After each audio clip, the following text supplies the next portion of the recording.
Hello, today we are going to read this book called Those Shoes. It's by Maribeth Boelts, illustrated by Noah Z. Jones. I came across this book in my first year of postgrad study when we were curating books under the theme poverty. Yep.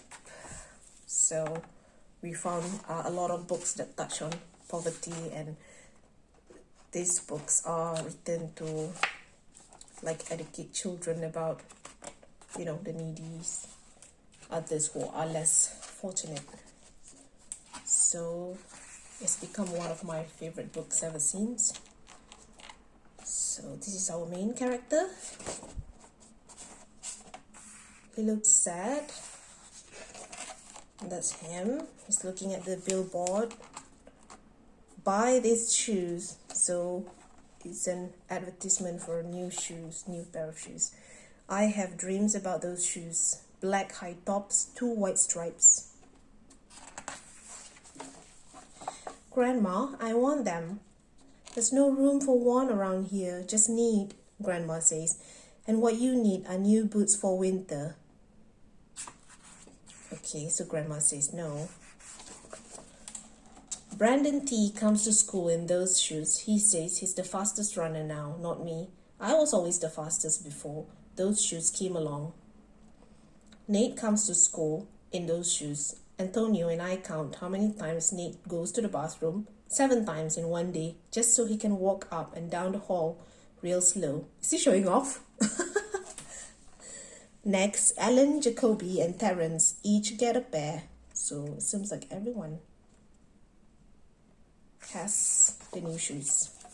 Then one day, in the middle of kickball, one of my shoes comes apart. Looks like you could use a new pair, Jeremy, Mr. Alfie, the guidance counselor, said. He brings out a box of shoes and other stuff he has for kids who need things.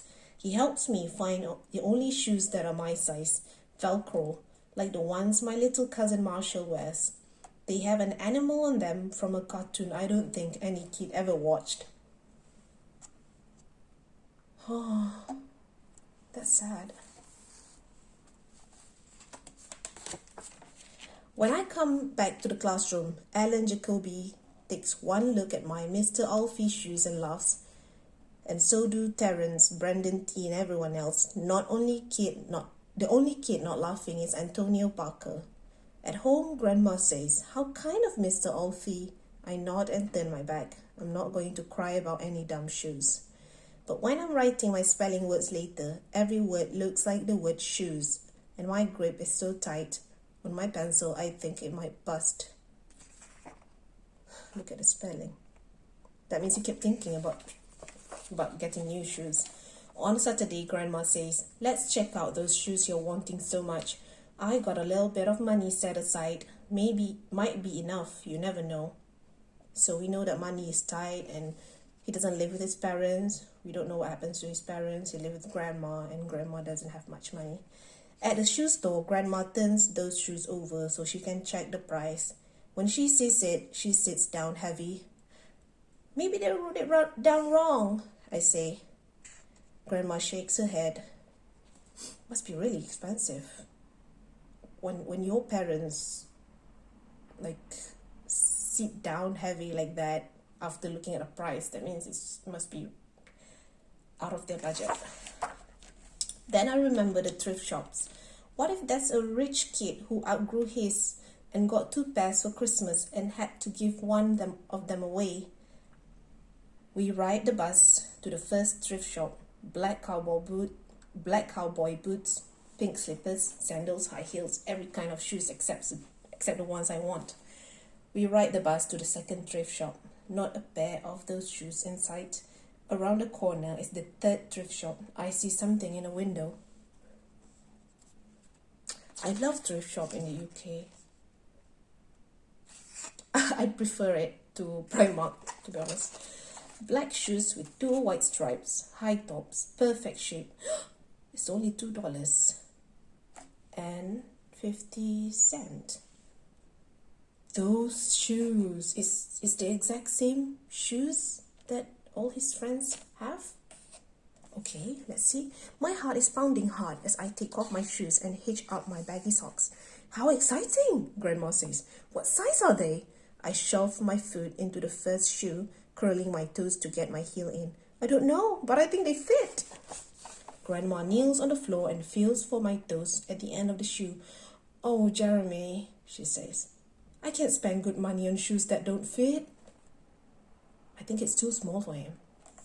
I pull the other shoe on and try to walk around.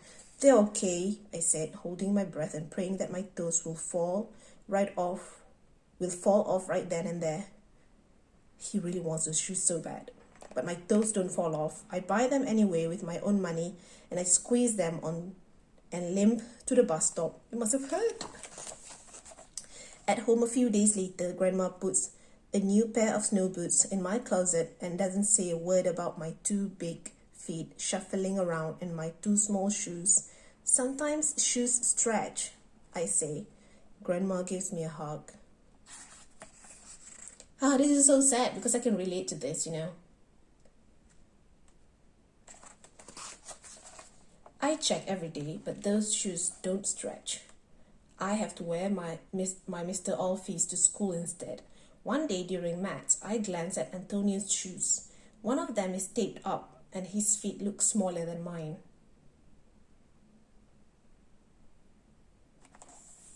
After school, I head to the park to think Antonio is there, the only kid who didn't laugh at my Mr. Alfie's shoes.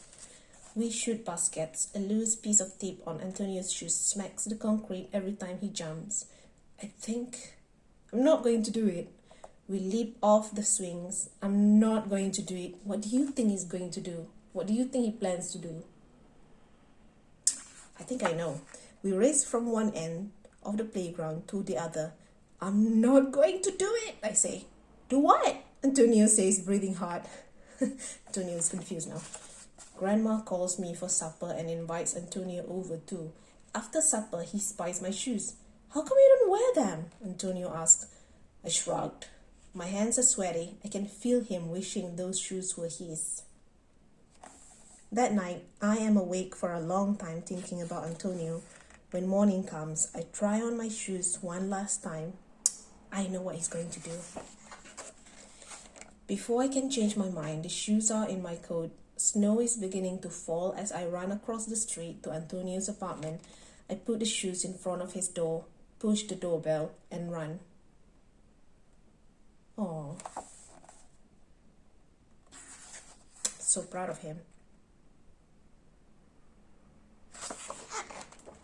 At school, Antonio is smiling big in his brand new shoes. I feel happy when I look at his face and mad when I look at my Mr. Alfie shoes.